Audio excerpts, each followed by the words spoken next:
and welcome to Understanding Photography with Kim Ayres, episode 260. Today we're going to be talking about the leaf or leaves and how to photograph them. They're all over the place, and if you happen to be in a temperate climate here in the Northern Hemisphere, they're all changing colour as well. So that's what we're going to be chatting about. If you're watching live, leave a comment, let me know you're here, and we can make a start. Yes, and welcome to Understanding Photography with Kim Ayres. Today is all about the leaf. And because here in the Northern Hemisphere, at least in the temperate climates, we are going through major changes with autumn or fall. Of course, if you're in the Southern Hemisphere, also in temperate climates, then you're hitting spring as well, with a whole kind of burst of new ideas there. Now, quite often, if you are one of these who enters like these online competitions, or you're part of a camera club or anything like that, then generally speaking, leaf or leaves is one of these little topics that crops up from time to time. So that's kind of what we're going to be chatting about. However, here we are right at the moment, live on YouTube. If you happen to be watching live and not the recording, then leave me a comment. Let me know you're here. Let me know what the weather's doing. Let me know what you're up to. I can see we've got a couple of people in already. Even if you're not watching live though, you can still leave a comment. Tell me what you're up to. Give me any little insights on this topic, any thoughts you've got as we go. And hopefully YouTube will let me know and I can be able to read them later. I think it also helps the algorithms. So yes, if you want to help the algorithms right now, then you can click like and subscribe and tell your friends and all the usual kind of stuff. Already with us, I see we've got April. It says, greetings from a very windy and cloudy day. We are getting a northeaster storm here in Long Island, New York. Susan says, hi from a pleasant autumnal day in Kukubri. Just been for a walk and there are thousands of tiny spider webs in the grass. Lovely.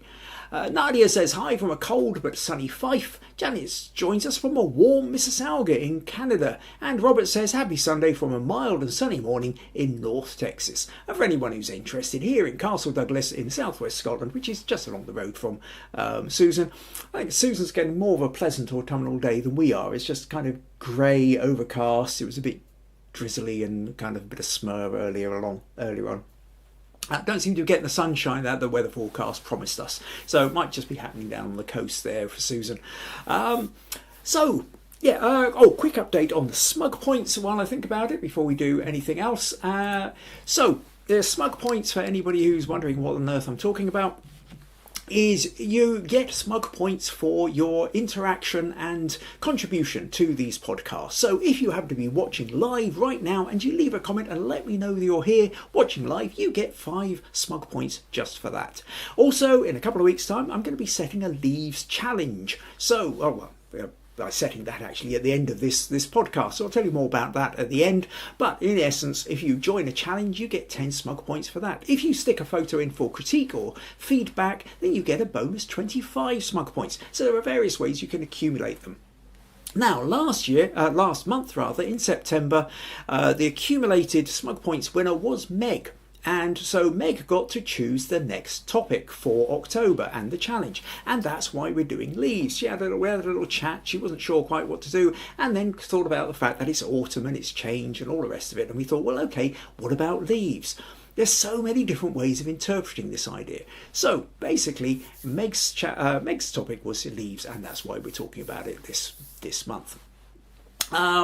And as for the accumulation so far, last week I was talking about photo shoot I did with Firelight Trio. So basically, those who turned up and left a comment got 5 smug points. Those who didn't got 0. So everybody's on 5 or 0 at the moment. That will change as the month goes on. Right, okay, so with that there, let me minimise that. Move that bit over there.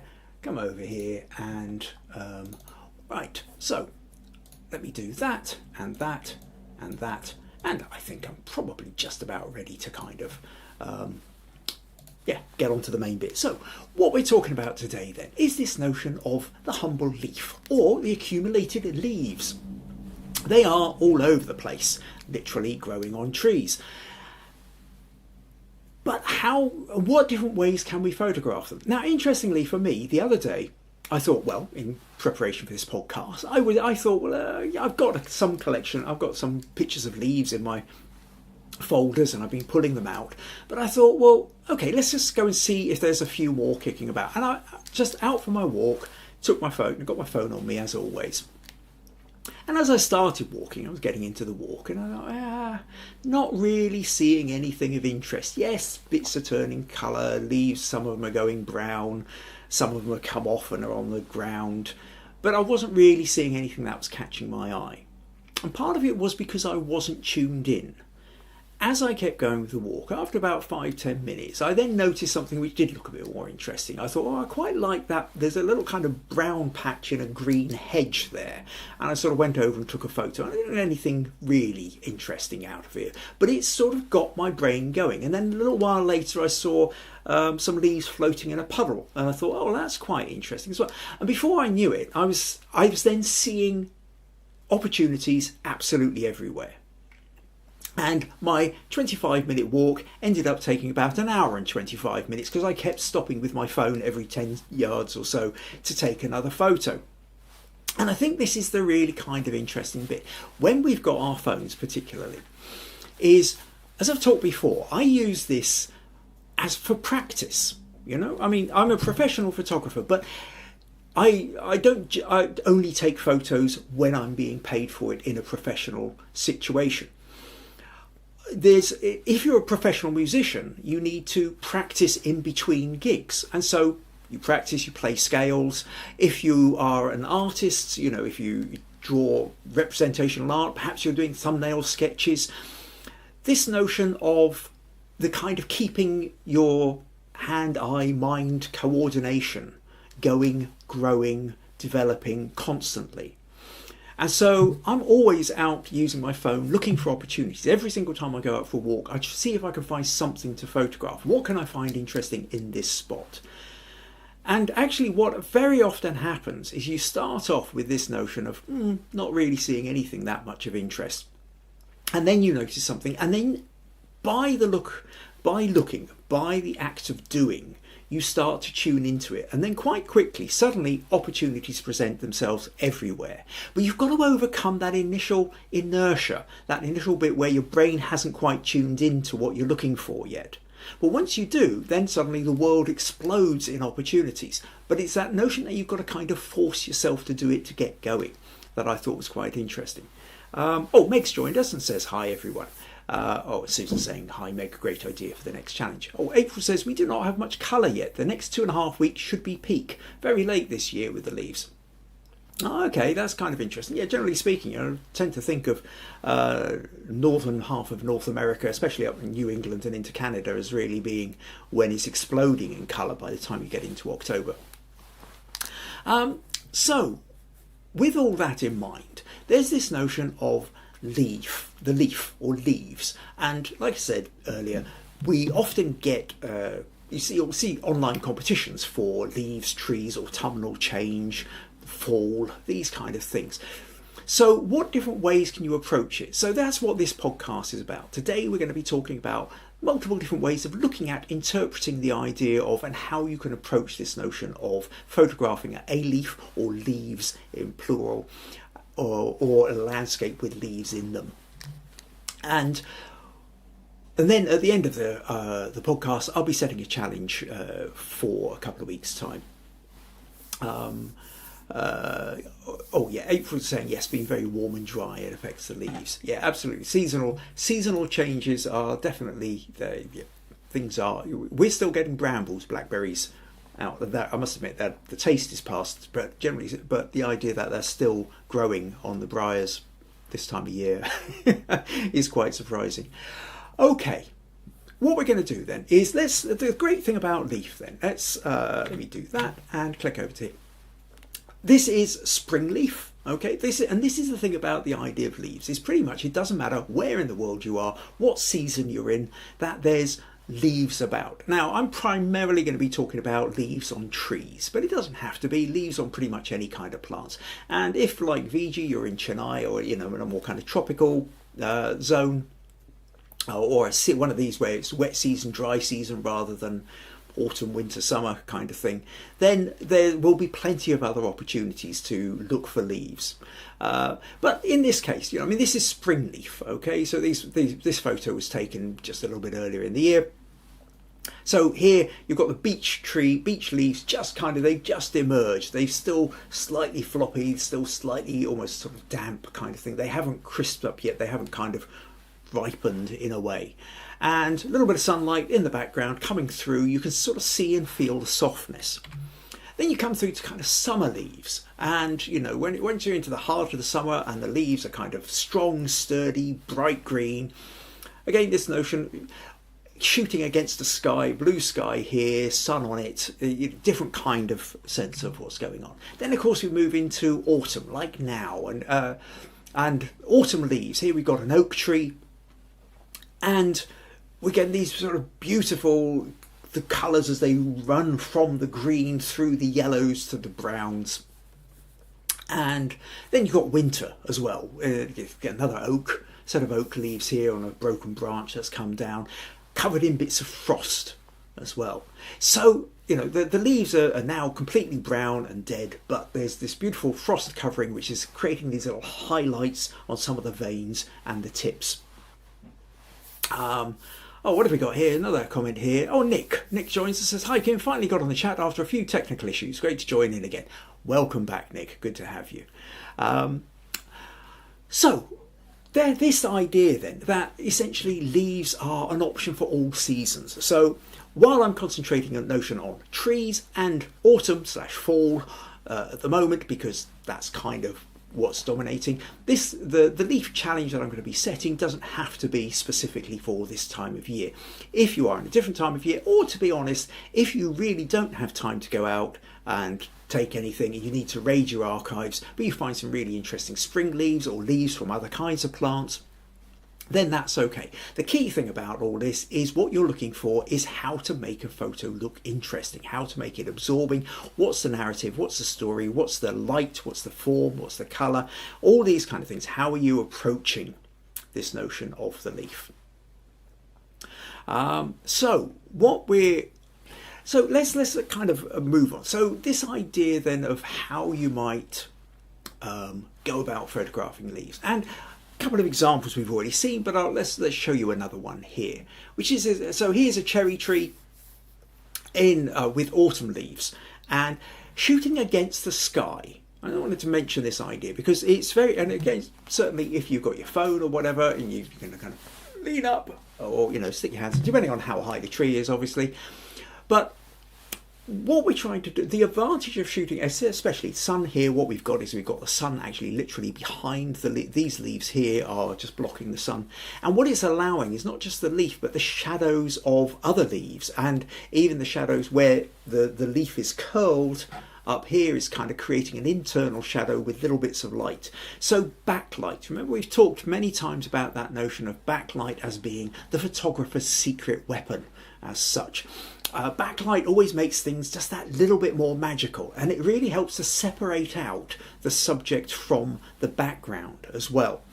And as with anything, but specifically we're talking about the leaves, how do you separate out a leaf or a small group of leaves if it's in a mass of other leaves about? And one of the quick tricks is to try and find a little twig or branch that's extruding out with sky in the background. Now, whether it's bright blue sky like this, or it's even a white, just kind of clear white clouds, it can work. Here, another idea here. We've got the hawthorn tree. There's bits of leaves, bits of hawthorn berries, wonderfully craggy little twigs.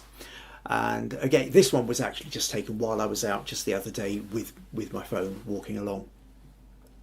And again, it's the branches overhanging. You could put now, if you are using a proper DSLR camera and you're pointing it towards the sun, you have to be super, super careful. Never put the viewer to your eye, because essentially what you're doing is putting a magnifying glass between the sun and your eye, and you're likely to fry bits of your cornea. So, or other bits of your eye. So, yeah, so health and safety warning, never do that. Slightly different with a phone. you can hold the phone at a distance, you could be looking at the phone, you can have your cap shading yourself so you're not looking directly into the sun, you can angle it about and then take your photo. You don't need to linger too long on it. I'm not entirely sure. I'm sure direct sunlight onto the lens of your phone for too long runs a potential risk with it, but the odd bit here and there isn't going to make any difference. So that notion then of being able to hold it up to the sky, a little bit of sun, a little bit of backlight, great for the phone. If you're doing it with a DSLR, use the viewfinder, and again, don't have it pointing too long because you don't want to be frying your sensor either. You've got to be really careful about that. Okay, that aside, that notion of having the picture, having the subject with the sky in the background is quite a good way of going about it. Another option, if the sky isn't there, is essentially your depth of field, your depth of focus. Go bokeh, go background in the tree. So here we have single leaf hanging off a tree. This one was, I think, is more of a kind of November type shot. It's at an angle whereby I can't get the sky behind it, but there is a little bit of backlight. There's a shaft of sunlight coming through the trees here, just hitting it, and that's what's obviously caught my attention, is this sort of little flash of gold on a cold winter's day. So what I've done with this, excuse me, is to create, is to go for a really wide aperture. Okay, so I think this is probably something that would be an f2.8 or an f3.2, that kind of level of wide aperture. And the wide aperture then creates a very narrow depth of field. And that means that you just get a little bit of it in focus, and then the leaf, as it sort of pushes way out of focus, and then the background becomes completely out of focus. And because the background then becomes this big blur, it's helping to separate the subject out from the background, which is, of course, this major problem that we're up against all the time. And then you can do something like that, take this idea just a little bit further. Instead of single leaf, maybe in this case 3 leaves just kind of hanging off a twig there. And again, instead of that twig with a sky background, what we've got here is rather wonderful bokeh with blurred out background. All those little circles there, I think, are quite possibly tiny little dewdrops or bits of wet branch or something where the light is hitting and creating these lovely circles of light. And again, we'll be playing around with something like an f2.8, I would imagine, with this. So that's another way you can do it. And another way as well is, in this case, these ones just as an option, again, shot with my phone, were shot at night. Okay, so again, this is out for a walk in the evening, got my phone with me. And these are, I think they're the same leaves from the cherry tree, possibly, that I photographed, I showed you earlier. And in this case, what you've got is you've got a light from one of the houses, as you know, external light is cutting through these leaves, casting shadows, creating shapes. But because it's nighttime, the sky behind is black. And that again is allowing the image to separate out from the background, makes it much clearer to see. And in this case, I'm going for what's grabbing my attention is there's the texture, but there's also the fact that there's a green leaf, there's a yellow leaf, there's a reddish leaf, there's a leaf in change, there's a bit of change. So there's a kind of a colour spread here. I mean, I don't think this is particularly, say, an award-winning photo, but it's enough to kind of grab the attention. It's enough to kind of keep me noticing something. And really, for the purposes of this podcast, it's there to try and inspire you to go out and notice. Because that, come back to this idea, the key thing here is how we notice what's there in front of us. And this is, excuse me, this is one of those key things about your phone and the exercise of taking photos. Whether you're out with your full-on camera or whether you've just got using the phone in your pocket, it's that exercise of how to find something. And there's a saying which I think I've mentioned before, and I can't for the life of me remember where the quote comes from. But it's this notion that we don't take a photo of something to see what it looks like. We take a photo of something to see what it looks like as a photograph. Okay, and that's the really key point, is that things do look different through the camera. That notion the camera never lies, as I said before, is probably the most inaccurate statement ever said about photography. The camera is incapable of telling the truth, truth as in seeing things the way we see things. We see things three-dimensionally, we see things that through time. camera sees things two-dimensionally and freezes a single moment in time. We've lost half the dimensions by the time we get to a photograph. Also, we see a wider perspective. We can turn our head, we can take in a fuller context. The camera has a very narrow, restricted viewpoint. But that's the fun of it, because the camera then looks at the world in a way that we don't. And this notion of taking your camera, taking your phone, and moving it about and just shifting it about. And the great thing about these phones, when you're out for your walk, whatever, you see something interesting, you can look and you can see on the screen in the back, you can line it up, you can move it around, you can tilt it back and forth, and you can go, well, okay, where's the interesting bit here? Maybe if I twist that slightly, that line creates a more interesting diagonal, creates a better shape. I can isolate that colour from it. I can, oh, maybe I better move it so that that house in the background isn't getting in the way. And it's training your eyes, training you how to see, it's training you how to find and isolate these interesting little details that normally we wouldn't see. So that's that idea then of, so you can look for the leaf that's kind of hanging on the tree. Of course, another thing you can do is look for the whole tree itself. Sometimes you just see a tree and it's spectacular. This one is in Dumfries, across the water from the car park, if anybody's thinking about, down on the sands. And the red just kind of absolutely leaps out. So we've got the red tree, you've got all these leaves that have fallen off underneath, but what's also helping to make it stand out is the fact that the trees around it, you've got the very kind of bluish greens of a kind of pine and in the background. We've also got the yellows of other kinds of trees and leaves fallen. April says very pretty tree. Robert says, wow, beautiful tree. And so again, the thing is with this tree is sitting in amongst a whole bunch of other trees. So I'm looking for ways to isolate it. So I see the tree, I go, wow, and then I've got to move back and forth to try and make sure and see if I can kind of create this sort of circle around it. So it's standing out against the background rather than getting lost in the background. But sometimes, of course, the other thing about this is the red. Basically, I've run whole podcasts on that notion of the colour red. Red is just one of these colours that hits our brains, goes through the eyes and just goes, there, grab attention now. And so we really notice red in a way that beyond the way we notice other colours. And at this time of year, if you're in the Northern Hemisphere, in a more temperate climate, then the reddishness that you can get from some trees is really quite incredible. Now, it has to be said, around here in Scotland, this corner of Scotland, we don't tend to get trees turning quite as red as other places in the country.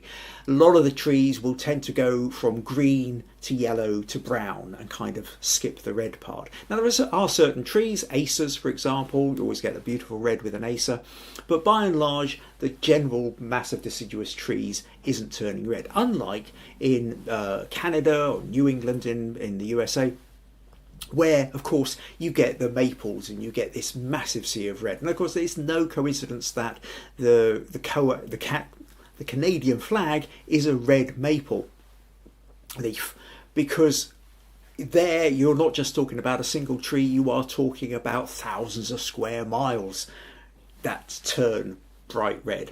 And of course if you can get that, that's really spectacular as well. April says lots of red in the northeast and orange too. Yeah, these wonderful colours. And some of these leaves, of course, you can also get, some here in Britain at least, there are some old buildings here, the York Arms. This was taken in Yorkshire.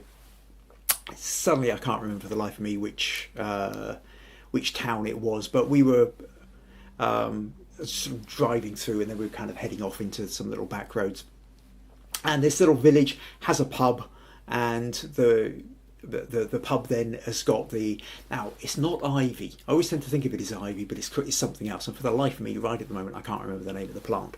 But it is one of these that's a lot like ivy, and it turns red at this time of year as well. And so the whole building just has this kind of wonderful red coat over it.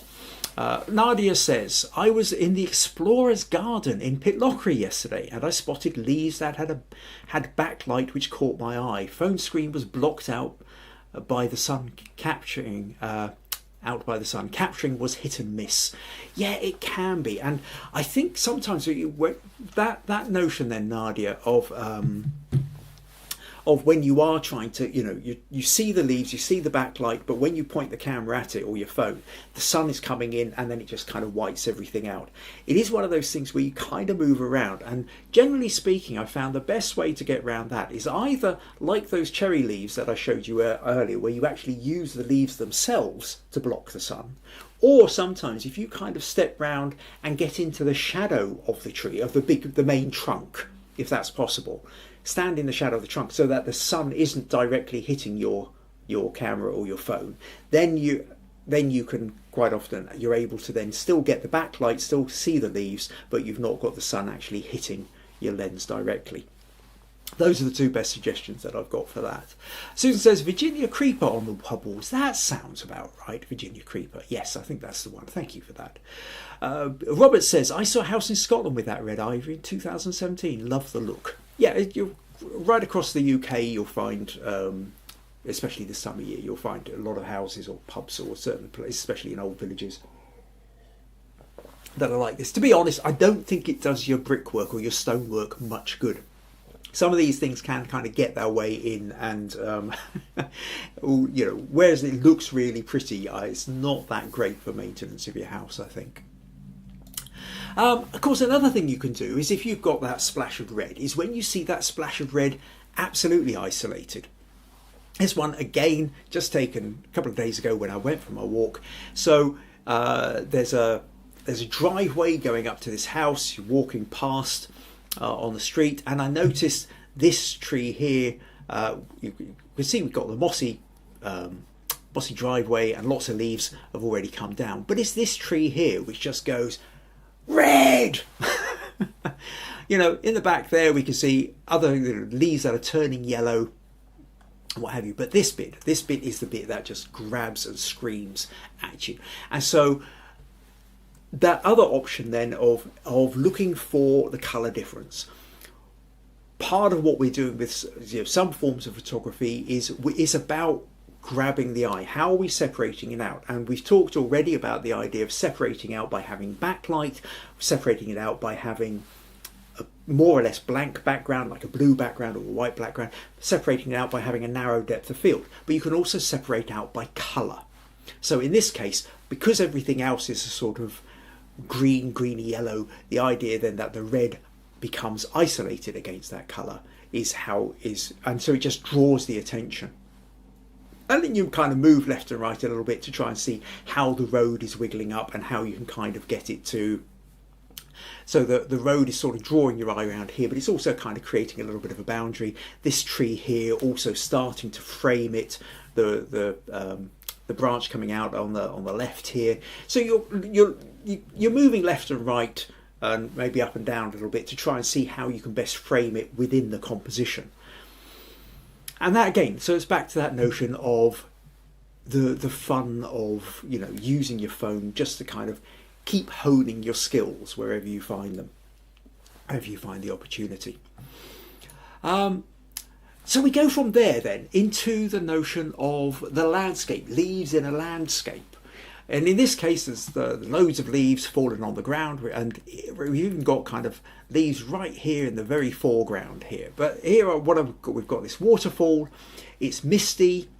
We've got all these autumn leaves, and a lot of them fallen. I've done I can't remember, a 2-second exposure or something like that, in order to create that kind of soft, long exposure water effect. And so, instead of just having isolated leaves or an isolated tree, there's that notion of, if you're looking for that feel for what autumn or leaves are like, then this idea here, where we've got the spread of colours, the brown leaves on the ground, but we've also got the greens and the yellows, last little leaf hanging on there. I think I saw another one over here. Yep, that one just kind of hanging down against the greens of the background. And this really has that sense of, with the leaf, you can practically smell the dampness and the leaves in a shot like this. Oh, April says beautiful shot. Yeah, thank you. It's one of my kind of favourites. This. Now, I clambered, followed up further up by the side of the waterfall. Not climbing literally through the waterfall. It's relatively straightforward to scramble up by the side. And here's from further up, looking back down. And again, so taken at the same time, you've got the mist, you've got the water, and you've got these, all the leaves kind of falling down.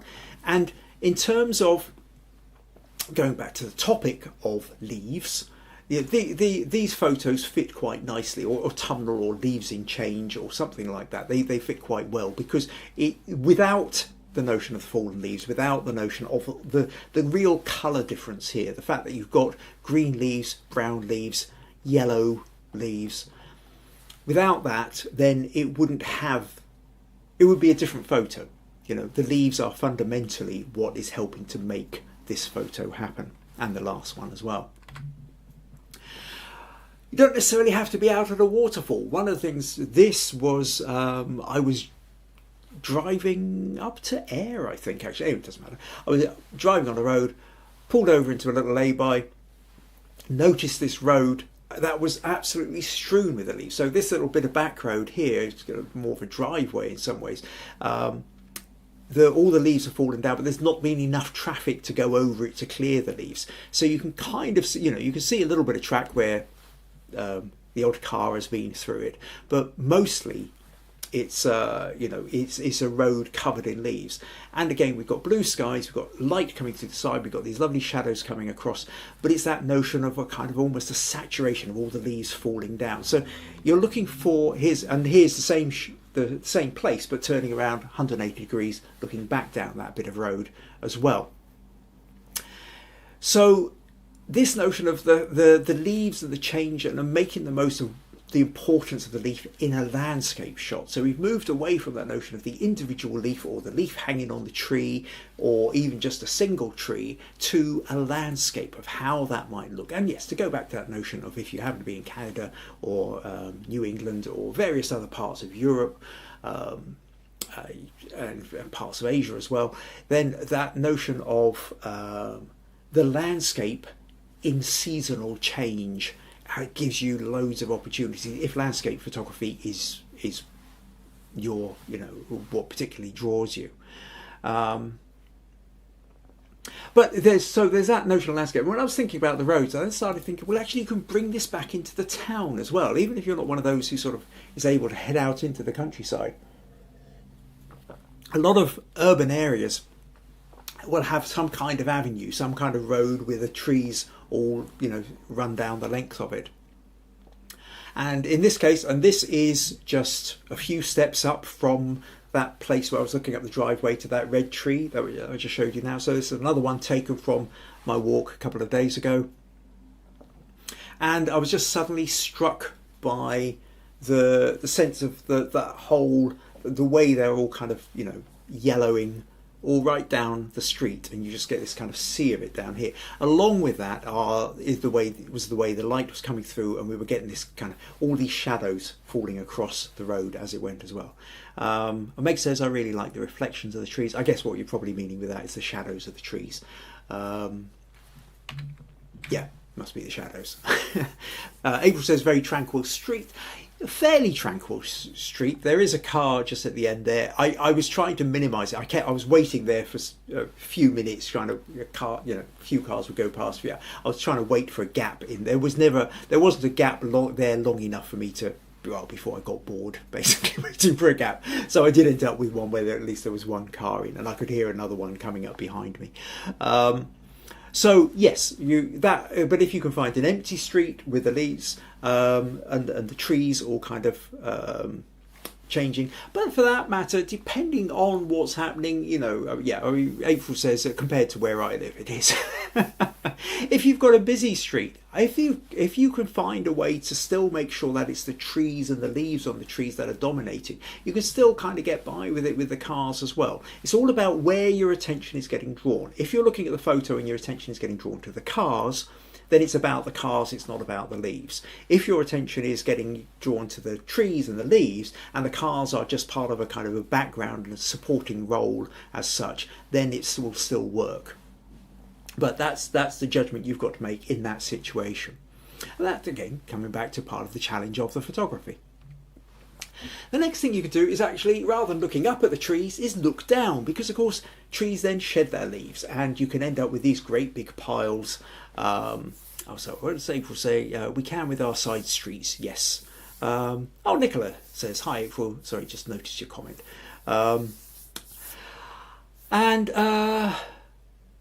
Right, yes, sorry, suddenly distracted by somebody walking past, smoking, great big puff of smoke walking past the window. Back to here, yes, so leaves on the ground. Now, these leaves weren't taken on my walk, these ones were taken last year, and this is the kind of thing where, when you're a kid, you just have to run through them and kick your feet and kick all the... But you have all the leaves, you then get some wind, they kind of all push up against the wall, and you end up with these big piles.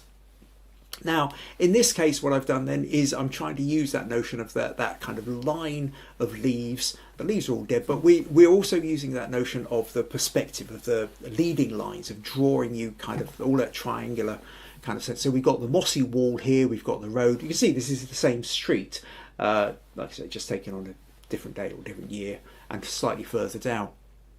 But actually, if I go back to here and zoom in here, you might just see a little litter bin just there, which is also just there by the bus stop. As if anybody cares. Anyway, or you can go for the full-on fill the frame idea. Now, we've talked before about this notion of the fill the frame shot, where essentially most things we look at and a lot of stuff we photograph, the edges are defining what we're looking at. So with a single leaf, it's the edge that's defining that leaf. In a shot like this, it's not about a single leaf, it's about a mass of leaves. And in this case, this was taken slightly later again in the year than we are now. But the park across the road, all the leaves have come down, and vast swathes of the park were just covered in piles of dead leaves. And so you sort of get this, and it's almost like a kind of a sea of people at a large festival or something. There's just this sort of mass of texture, but with a sense of no end. Now, again, to go back to the wonderful make-believe aspect of the camera, the reality is the horizon line where it stopped being leaves was probably just about half a millimetre, a couple of millimetres above where I've deliberately cut it off at the top, because I didn't want to get the horizon line in and show where the leaves ended. Oh, VG's joined us and says hi everyone. Hi VG, glad you could join us. Quick word, VG, just so we're talking about leaves, I'm primarily focusing on autumnal change of the colour changes at the moment. But I know where you're in India, you don't get that same kind of autumn-summer shift. So leaves for you, it's a case of whatever you have within your, whether there's changes between wet and dry season, or whether it's just particular leaves in the region you're in. I'm going to be setting a leaves challenge. I'm primarily focusing on the autumn because that's what I'm experiencing at the moment. But your entries from India would have a different feel to it, and that's okay. So don't feel like you have to be thinking, oh, where am I going to get autumn leaves in the middle of Chennai? Right, okay, where was I? Okay, so there's another idea. You don't even have to go kind of sea of leaves. Leaves, they sometimes get branches. In this case, this was a branch that came down in the storms we had, and sometimes I think there's an interesting bit where you've got all these dead curled leaves, but you're also getting, you're getting the twigs, you're getting so it's about texture here. VG says ours are always green. So this notion of the different, the dried, curled up leaves, the bits of twig, in this case a little bit of tarmac that it's lying on, a bit of green behind, a bit of grey sky. So again, this is another one of these out there with the phone. You see something that's broken, fallen down, you just get down, squat down to ground level, stick your phone down at ground level, and take a couple of shots and see if you can find anything interesting in there. You know, it's back to this thing of the learning to observe, the trying it out, just looking for the opportunities. And if you happen to have your phone with you, or if you do have your big camera with you, that's great too. But it's just looking and seeing what could be interesting. Take the photos, and it doesn't matter if none of them work or become something you would use. The fact that you're doing it is still sharpening the brain and training the brain to do it. But then, of course, what you can do is you can get down to the single leaf. Okay, so instead of the single leaf on the tree, we've now got the single leaf on the ground. And again, your phone very often, if you don't have a macro lens, allows you to get right down at ground level and get in close. Oh, Photography Addict says hi. Photography Addict, trying to remember, is that Owen? Possibly. Remind me of your name, unless you don't want to leave a name and I'm mixing you up with somebody else, so that's fine. I'll just call you Photography Addicts. This is one of these problems where people have different names for their writing on the writing in the YouTube comments what your channel is called. If it's not your actual name, I'm never entirely sure. I try to carry around memorizing who everybody is. I'll do my best anyway. Welcome. VG says, wow, curl of a single leaf, such a beautiful capture. Thank you. Again, it's just that noticing, but like I say, I think this one is taken with the phone.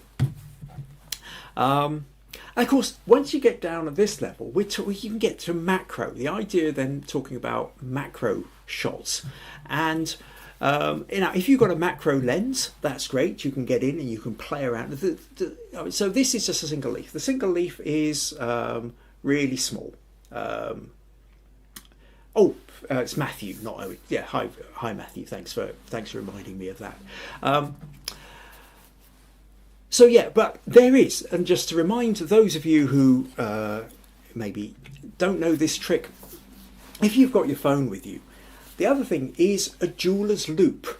Okay, one of these things. So you can pick them up for a few dollars, a couple of pounds, a few euros, whatever, on Amazon or other other online selling sites are available, or possibly just down in a fishing tackle shop down the road. So a little jeweler's loupe, and it has something like 30 times magnification. Now the thing is with this is it's also got so it's a very shallow depth of field, but you've also got to be right up close to it.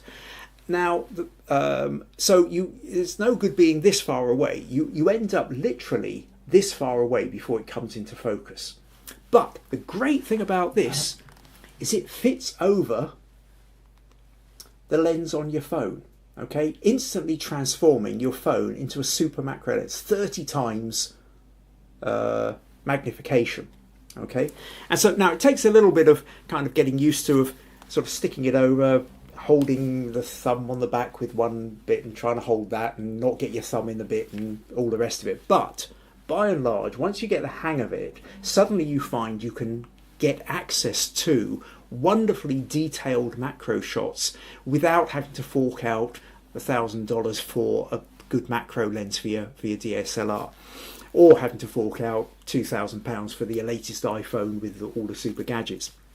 So quite simply, your existing phone with a $5, $10 jeweler's loupe put over the lens, and you can now, and I know this picture here I actually took this morning. I just out in the garden, I suddenly thought, I haven't done much in the way of macro, I'll grab my jeweler's loupe, just nip out. So this was just grabbing a leaf this morning, and honestly at normal eye level I didn't even notice all these little like hairs and filaments on the leaf. I didn't even notice that, but the detail is beautiful. And so that allows you to really get in and start finding that deep macro. I mean, again, fill the frame. Macro shots fill the frame. This here, I mean, it looks more like a kind of a reptilian skin, but it's just an ordinary leaf, which has got various different colour pigments in. But yes, it could be some kind of lizard or chameleon or something like that. Again, these little hair filaments that I hadn't noticed before, which to the naked eye you barely notice at all, but it's incredible. But yes, this one, like the last one, taken with jeweler's loupe, taken this morning. So it shows you what you can do. Fiji says, look at the hair particles, or is it fibre? I think it's part of the leaf for sure. Susan says, best tip of the day, Kim. Okay, good. Fiji says, one leaf with all the seasons. Yes, it kind of is that. It's just as the colour pigments are disappearing. Robert says, guess who's buying a jeweler's loupe right now? Yep, you can just go straight ahead, look it up online, and get yourself one. Definitely worth it. April says, I think it's very pretty in macro. Yeah, and this is it. So this is another approach to photographing leaves, is the macro, because in so many leaves there are such incredible details, all the little veins, all the little segments, and who knew, these little hair fibres as well. Susan says, Robert, I think you need to look for loupe and not loop. So it's the spelling Loupe rather than Loop. But to be honest, the way AI and all the shopping things, if he types in loupe, I'm sure it will crop up anyway. VG says, I bought one last year for one of the challenges. Yeah, they are excellent. I've run a few cell phone courses for people, and one of the things I will do is I will get a stack up on. I'll buy a couple of dozen of these things, and as part of the course, I give everybody one of these to then go, and they can go and try it out with their phone, and then they can take it home with them afterwards. Lovely little addition. Rob says, yes, I spelled it wrong. So yes, this idea of the macro. Also, I mean, in the season as well, the frosted leaf, getting really close again, those beautiful little frost crystals, highlighting all the veins and in the leaf. So seasonal, you can kind of get in anywhere. Matthew says, I recently photographed some aviation, or rented a 600mm lens. Wow. I fell in love with aviation photography. Wish I had a tele lens. Yeah, no, that 600mm lens. I've got a 200mm lens, and that's fun. 600mm lens, I can't even begin to imagine just how much fun you can have with that. As I'm a portrait photographer, I can't justify that kind of... If I was a wildlife photographer, absolutely, 600mm lens, I think would just be absolutely amazing. And I know...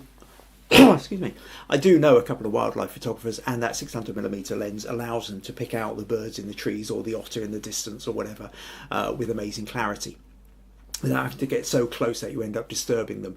But as a portrait photographer, if I had a 600mm lens, the person would have to be standing so far away that I would no longer have a reasonable kind of a connection with them, which is an important part of my portrait photography, is the collaboration and that emotional connection that I'm creating with the person that I'm photographing. I remember even with my 200mm lens, when I first got it, because at 2.8 it's got a nice bokeh, I did a couple of shots where people were standing at a distance, but I did feel just too disconnected with them with that. So 600mm lens, I think, would just be too much. A lot of fun though. VG says, every leaf you have photographed or as prettier than the previous one, Kim. Thank you. Matthew says, yeah, I did do some wildlife. I think that's kind of what it's designed for, really. Okay, another version is where, and Susan will tell you all about this, is that notion of the water droplets on a leaf as well. There's something about that notion of once you get water, you get all these little droplets, and then the droplets themselves become kind of like mini magnifying glasses on top of the leaf within. Now sometimes you get it if you're nice kind of moist dew in the morning, or after rainfall, and tip I remember Susan talking about is actually she's got a wee spray mister bottle, and sometimes if she's out in the garden she'll kind of spray water to put water droplets onto a plant or a flower or something like that, because it adds that extra layer of texture. The light then works as a word, suddenly words gone out of my interferes now. Anyway, the light interacts, that's the word, interacts with the texture of the leaf or the flower or the plant or whatever in a slightly different way as well. So, and again, what we've got here, that fill the frame notion as well. Here's one actually, you know, on another leaf, and again, where we can see this notion, we've got all the tiny little texture, and then where the droplets are, these droplets are acting like an extra level of the jeweler's loupe, where they are magnifying just a little bit more, slight color changes, different textures. And at this point, you're really kind of getting, so in terms of your online competitions, like Photo Crowd, Guru Shots, Viewbug, all these kind of things, this kind of photo, you can use it for leaves, you can use it for macro, you can use it for abstract, you could also use it for fill the frame. So, you know, there's multiple ways you can, multiple different kinds of contests and challenges you can do with this notion of, well, and in this case, with a leaf and going close up, going macro. Now, if we're talking about water, it doesn't have to necessarily be water droplets. There is the idea of leaves in puddles as well, which I always find kind of interesting. And sometimes you find little colours. In this case, I noticed this little yellow leaf and this red leaf floating, but there's just a kind of a puddle with various bits of leaves in. And they were just floating on there. And there's a different quality when it feels like it's just hovering in the water, floating in the water. So if it's been a particularly wet day, you've got puddles, maybe if you find an interesting leaf, you could even go and place the leaf on the water and then move the camera or phone about to see what you might find that's interesting. Here we've got a whole kind of twig with a bunch of leaves come down, and in that case, I think, yeah, that's the same red leaf there is now over here. Part of it, I noticed it moving across because of the way the wind was blowing it. I think that yellow leaf is now this one down in the bottom corner. But primarily when I've shaped, you know, where I'm cutting up, again, I've cropped off the fact that, you know, just a little bit further up, if I tilted it back, you would have seen the bit of walkway where the you know, and bits of sky and bits of grass, and that bit wasn't interesting. So using the water and the angle, I'm isolating this little bunch of leaves that are falling down in the water. But what I quite like here is that red, these are all kind of green, greeny, yellow, bits of brown, but it's the red that grabs your attention. So you're looking for that notion of what separates out, what's that little bit different.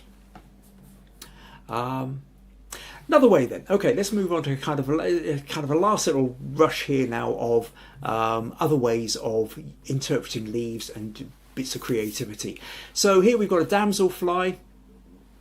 So we've got the leaf. It's about a leaf, but it's now about the wildlife that's on the leaf. And if you get a butterfly on a leaf, or you get a wasp on a leaf, or some other little insect or something like that, then, you know, this is still a kind of a leaf photo. Now, there is a little bit of crossover here because obviously, really, when you're looking at this photo is more about the damsel. It's more about the damselfly rather than the leaf. But the fact that the leaf is on it, that it is on the leaf rather, is part of it. April says red and green, perfect combo. Yes, and that's a good point. I have actually put this one into challenges which ask for complementary colours or opposing colours, or if you even specifically state red and green. It's quite a good one to go for with that. So yeah, look for little bits of wildlife, or look for bits where there's maybe remains of cocoons, or bits of eaten leaf, or bits which have been cut out by an ant or a caterpillar or something like that. So that notion of wildlife or insect life and interaction with the leaf is another way to go with this. Oh, Vici says beautiful, thank you. Another fun one, leaf blowers. Okay, so keep seeing them about the place now. Now that the leaves are coming down, various people are bringing out their leaf blowers. This one taken on a foggy day, slightly more advanced again. I think this was probably in more of a November or December time. Now you can, if you, I've got another shot like this where we've got the full person in view with the leaf blower, but I quite like this one. It's just I was down at the park at the bottom of the town, and I could hear the leaf blower going, and I turned and actually I took this shot between two trees, and I just loved the way that, you know, it's all just kind of flying up and caught in that space. And because it's a misty background, it's standing out that little bit better against, it's separating out the subject from the background as such. So yeah, don't forget the good old fun leaf blower as another way of shooting leaves. Then we can get on to create another bit of creativity, where go and collect some leaves, and then arrange them. So here now I'm starting to think into Susan's territory of still life. Now, whether you want to find some interesting coloured leaves or a range of coloured leaves, and as in here, I just picked a handful of different colours and then off the grass and then put them together on the grass just to take a quick photo. Again, I'm not setting out to try and win awards with this. This photo was taken out on my walk the other day, specifically with this idea of looking for extra things to put into this podcast. The idea here is to inspire you to think about how you might do this. What you might also want to do, if you like doing still life and you want to be able to you pick up interesting different leaves that are interesting colours, shapes, think how they might work together. You can pull them back into your own little mini studio, set up some kind of still life environment for it as well, play around with different backgrounds or backdrops. Now, if anybody really wants to see what you can do with leaves, and I didn't have time to go into it, there's Andy Goldsworthy. Andy Goldsworthy. Look up that name, make a note, come back to it after, rewind this podcast when I finish. But Andy Goldsworthy, go and check him out. And now he's done all sorts, hundreds of different amazing kind of artist who works in the landscape with nature and the very notion of the temporary nature of nature. And he has some amazing pictures where he has got leaves and he's graded them into and created shapes, and I could spend an entire podcast just talking about his stuff. But yeah, look him up, Andy Goldsworthy, and leaves and what have you, and you will find just how creative you can be with the gradation and variety of leaves and what you can do with it. Yeah, Susan says Andy Goldsworthy's stuff is amazing. He's an incredible, he's a world-class artist. He does actually live about 30, 40 miles from here into the hills, I think, somewhere. I've not met him personally, but I know a couple of people who do know him. But anyway, that aside, this notion then of look for the colours, look for ways of playing with that. So it's not just a case of photographing what's there, it's not just a case of capture, it's also create. If you find an interesting leaf, can you place it, like I say, you can place it in a puddle or place it next to another leaf, or a bunch of leaves placed next to each other or in sequence of some kind. It's a way to really kind of go out and have a little bit of fun with the topic as well. Another one just for a little bit of fun here, I noticed this while I was out for my walk as well, which is where the tree and the shadow are the shape of a leaf. So the tree looks like the shape of a leaf, but what really caught my attention before I even looked at the tree was the shadow. The shadow on the ground has just got this beautiful leaf shape to it. And then because of the actual direction of the sun, and so you end up with this little bit of curbing here, with a little bit of tarmac path on the right and the grass on the left, is almost like the vein coming up the middle of a leaf. Just as in the tree, the main trunk, you've got that main vein, and then all these bits coming out. And it just really grabbed me. I really liked it. Just absolute coincidental scavenger level photography. So I just sort of stood back, took 2 or 3 versions, tried upright, tried sideways. This was my favourite one. So sometimes in a way this is the leaf because it's a tree, but actually what it's my interpretation of leaf is the fact that the tree and then the shadow look like leaves. So that's kind of fun. April says that's a great catch. VG says this is fun, huge leaf. Robert says that's an incredible catch, great left shadow, leaf shadow. My spelling is on auto, incorrect. And so finally then, last photo I want to show you, and then I'll tell you all about what's coming up in the next couple of weeks. Oh, sorry, VG says you have luck on your side. The partition makes it look like a leaf. Yes, it's that left-right partition bit. So yes, last one just to kind of show you is if you then want to kind of take that notion of leaf and go full Photoshop crazy, I'm sure in the past at some point I have shown you how to do this. I'm not going to go into it just now, but in this case this is in a woodland which was primarily Norwegian Pine Forestry Commission woodland, and it was in the mist and it was quite dark and dull, and we had all the trees, but there was this single autumnal beech tree sitting up through it. So in Photoshop, using layers, what I did was I did use selective colour to mask off the orangey, greeny leaves, and then copied them onto a separate layer. Then I went back to the original layer, put it into black and white, did a motion blur through it, and then faded that motion blur so that it's not, you're not getting the motion blur at the bottom, but it gets stronger as you go further up. And then I overlaid the cut out, colour selected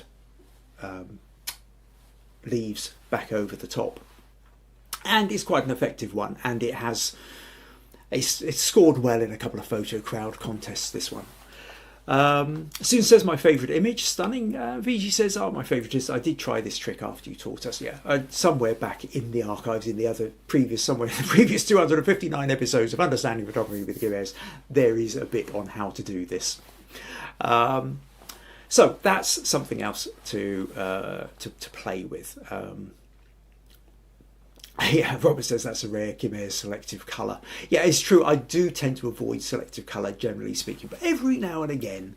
My main problem with selective colour is it tends to be overdone, and it also tends to be often done in the wrong way. The point of selective colour is to draw your eye to a specific point, and very often people will use the selective colour to draw your eye to a part of the picture which is actually quite irrelevant to the narrative, and so it just creates confusion.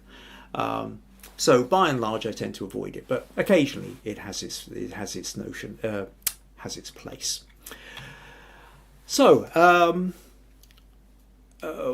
where are we? Oh yeah, so VG had a go. Robert, April was wondering if VG's turned out. VG said not as good as this, but quite decent. Okay.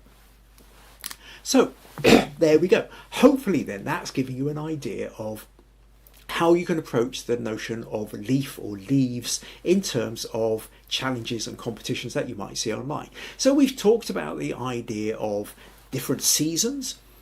We've talked about the notion of backlight. We've talked about the notion of using the sky as a backdrop, or even a night time as a backdrop, in order to make sure that the leaf or leaves stand out against the background. We've talked about that notion of using a shallow depth of field so that your leaf is in focus, or part of your leaf is in focus, but the background blurs out and again allows you to isolate the subject. We've talked about the idea of taking photos of entire trees, entire landscapes, down to single leaves, the notion of macro and your leaf, and getting in the texture, of using a jeweler's loupe attached over your phone in order to create a magnifying glass and really get into that macro level. We've talked about using water, whether it's droplets onto leaves, whether it's actually putting them into a puddle, looking at reflections, looking at the notion of colour contrasts, and even things which look like the shape of a leaf as well. So huge amounts of possibilities, ideas of how you can play around with this notion of leaf or leaves and photography, and whether it's you're using your big fancy DSLR with big fancy lenses, or whether you're just using the phone in your pocket and a jeweler's loupe, or even without the jeweler's loupe and you've just got your phone in your pocket. There are so many different ways you can have fun photographing leaves, and every time you go ahead and try it, you are strengthening your neural pathways into how to see, what to look for, how to compose, what's interesting, what isn't interesting. And because it's just on your phone and there's no other pressure, you can take 1,000 photos if you want, and if none of them work out, it doesn't matter. You've still been practicing, you've still been improving those neural pathways. And you never know, every now and again you might end up with something which you go, there's a view bug or a Guru Shots or a Photo Crowd challenge for that. Now, what there might also be, or what there is going to be, is Understanding Photography with Kim Ayres challenge. So today, or 2 weeks today, we are going to have the Leaf or Leaves challenge, Photographing Leaves challenge. Now, like I say, today I've primarily focused on the notion of tree leaves and focused on the notion of autumnal, because that's where the leaves seem to be more interesting, at least to me at the moment. That notion of the colour change. So instead of like midsummer where everything's green, you've got these splashes of yellow and red and orange and brown set against different kinds of greens. And so that's what's been grabbing my attention. But for the leaf challenge, it's a leaf or leaves. They don't have to be autumnal, they don't have to be on trees. So if you find that but they do have to be interesting. Okay, the whole idea of a challenge, photo challenge, is does the photo work in an interesting way? Now, you can do still life, you can do landscape, you can do macro, you can do street. There's all these different genres and ways that you can use your leaves. But this is a leaf challenge or leaves challenge. So in 2 weeks' time then, before 2 weeks' time, you will send me through your images. So today is the 12th. So on the 26th of October, which I will say here in the UK will be the hour change. Our clocks change overnight from the 25th to the 26th. So we will be going back 1 hour, which I think means in India, there will now be a 5.5 hour gap rather than a 4.5 hour gap. Time-wise, so keep that one in mind. And I can't remember, I think you said in North America you're not putting your clocks back for until a week later, so there will be a time change. So in 2 weeks' time when we do this challenge, make sure you've checked your clocks and that the timing is right for the UK 3 p.m. Sunday afternoon if you're wanting to watch live. However, before that, on the Friday the 24th, make sure you've got me your images by then at the latest, if not earlier. Earlier is better for me if you've got a good photo, because I have to compile these podcasts, put all the images together, work out where to put them all. So the later you leave it, there comes a point whereby I end up having to have a cut-off point. So send me your images. Send me one. The idea is send me a photo. So leaf, leaves, something interesting, something grabbing, something challenging. And then on the Sunday, we'll look through everybody's photos and become inspired by how everybody has approached this subject, because guaranteed everybody's going to do something different with it. And even two people who tried more or less the same thing are going to end up with a different photo, because each of you is unique. Each of you sees things in different ways. And that's what I love about these challenges, and that's what I love about everybody getting involved in photography, is it really does become your own unique voice. Even if you think you're trying to copy somebody else, you end up putting your own spin on it. So hopefully everything that I've talked you through today is giving you some ideas, some inspiration, so that you can take some kind of photos over the next week or two and then send them in for the challenge. So what you need to do is either email me, kim@kimayres.co.uk, send me the image, or put it in the Facebook group or the Flickr group, Flickr or Facebook /groups/UPwKA. Understanding Photography with Kim Ayres. Stick your image in, tell me a little bit about it, tell me any interesting anecdotes, any interesting elements that went into taking the photo, and we can, because I think the stories behind the photos are always just as much fun as well. Next week is going to be a feedback session. Okay, so send me your images. In fact, if you wouldn't even want to try out one of these, your autumn images and go, well, is this working or something? You want to get a bit of feedback, send it in. I can give you feedback on whether it's an autumn photo or a leaf photo or any kind of other photo. There is no limit on, there's no specific topic for this, but send me your images for feedback and I will do my best to help you improve your photography. Meanwhile, if you find these podcasts useful, interesting, entertaining, buymeacoffee.com/Kim Ayres is one of the ways you can support these podcasts. Right, okay, I think that pretty much brings us to the end. What have we got here? Marilyn says, great variety of ideas. Nicola says, lots of leafy inspiration, thank you. Fiji says, thanks. April says, great week, have a great weekend. Oh, so does Fiji. Right, well, thank you ever so much to everybody who's turned up and all your comments and all the rest of it. And of course, don't forget to like the video, hit subscribe, all the usual stuff.